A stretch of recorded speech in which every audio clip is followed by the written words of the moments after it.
Assalamualaikum, welcome back to my BB Education channel. In this video I'm going to tell you BOM unit number 4 full explanation. Okay, free notes I'm going to give you. These all are free notes to you, so please do take screenshot and learn it from your side. Okay, so unit number 4, I gave you 3 short questions. First one is line and staff organization. You can see here line and staff organization means combination of line and staff organization, functional organization.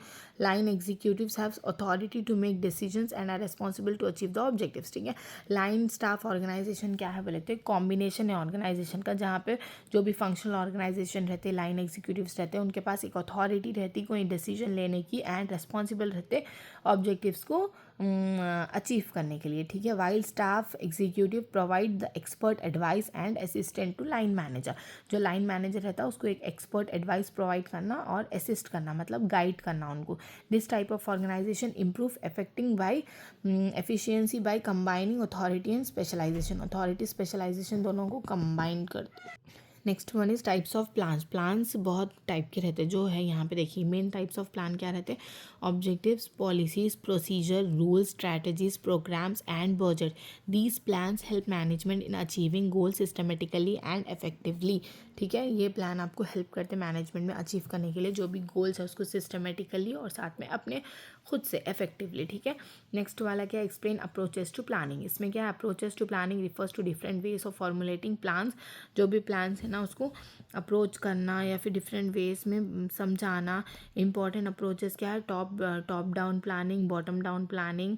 ठीक है, आप ये लिख सकते हैं exam में. यहाँ पे देखिए participative planning and strategic planning. These approaches help organisation in effective decision making and goal achievement. जो भी आपका डिसीजन है वो लेने में ये अप्रोचेस आपको हेल्प करते हैं और साथ में आपके गोल को अचीव करने में भी आपकी हेल्प होती है अप्रोचेस टू प्लानिंग से. Is that clear? Move on to long questions now. Fourth unit long questions. Number 1 is factors influencing span of control. ये क्या है, स्पैन ऑफ कंट्रोल किसको बोलते हैं, number of subordinates that a manager can effectively supervise. ठीक है, the span of control influenced by several factors which determine whether it should be wide और narrow. मतलब यहाँ पे जो सेवरल फैक्टर्स रहते हैं वो डिटरमाइन करते कि वो छोटे हो सकते, वाइड हो सकते या फिर नैरो हो सकते. तो इसमें स्पैन ऑफ कंट्रोल मतलब उसमें लोग का कंट्रोल रहता, जो भी सबॉर्डिनेट्स रहते कंपनी के उन लोग का. ठीक है, मैनेजर सुपरवाइज करता है ये सारे चीज़ों को. And the important factors including our explain below. First क्या है, nature of work. Simple and routine work allows a wider span while complex work requires a narrow span. ठीक है, वाइड कैसा हो सकता है, नैरो कैसा हो सकता है. आप देखिए यहाँ पे सिंपल और रूटीन वर्क रहा तो अलाउ होता वाइडर स्पैन, एंड यहाँ पे अगर से कॉम्प्लेक्स वर्क रहा तो narrow. Is that clear? Then ability of manager. Experienced and capable managers can supervise more subordinates. Okay. Then ability of subordinates. Skilled and trained workers requires a less subordinate. जो भी skill और trained workers रहते हैं उनको less supervision, less ability of subordinates क्या, skill and train worker require less supervision. जो train workers रहते, train जो भी रहते कंपनी में काम करने वाले, उन लोग को क्या रहता है, लेस सुपरविजन मतलब लेस गाइडेंस की ज़रूरत रहती.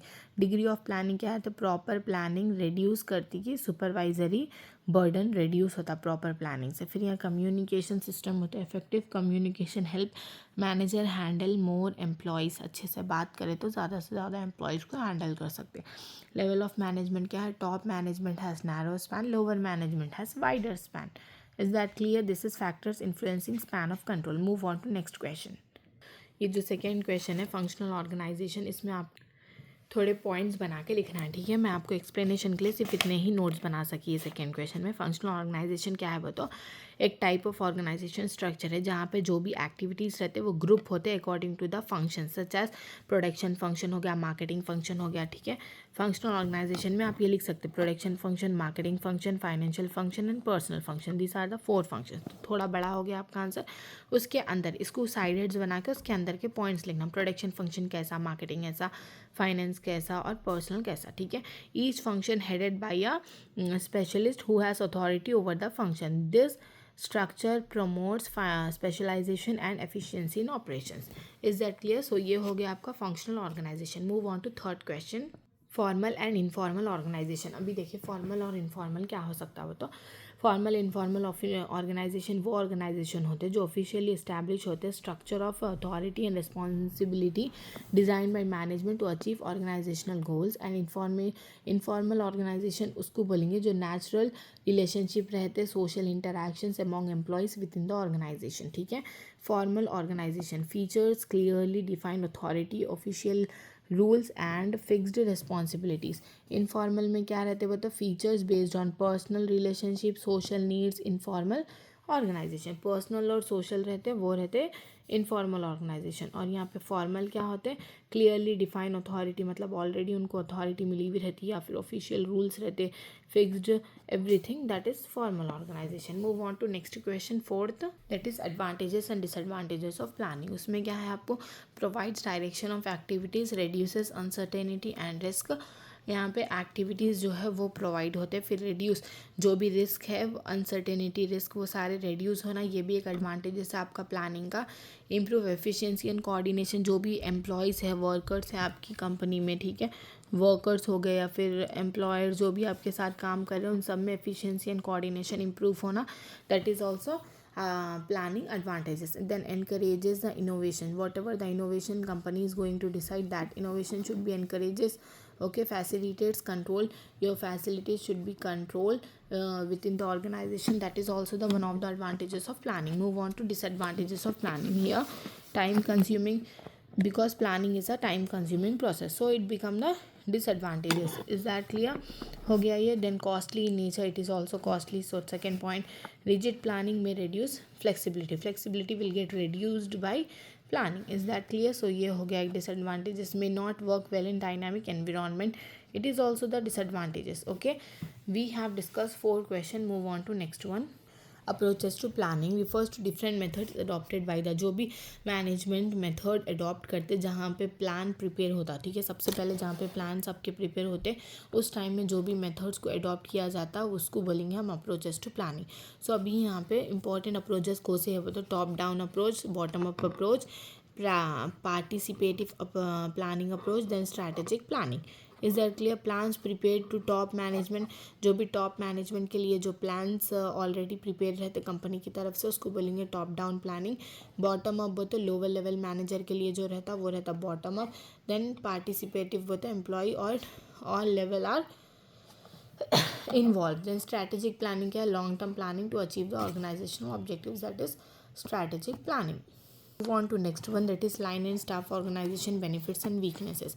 Here benefits, expert advice available to line manager, better decision making, relieves line managers from specialized work, improve efficiency. Weaknesses क्या है, conflict between line and staff, then confusion in authority, high cost of administration. ये हो गया disadvantages. Move on to next one.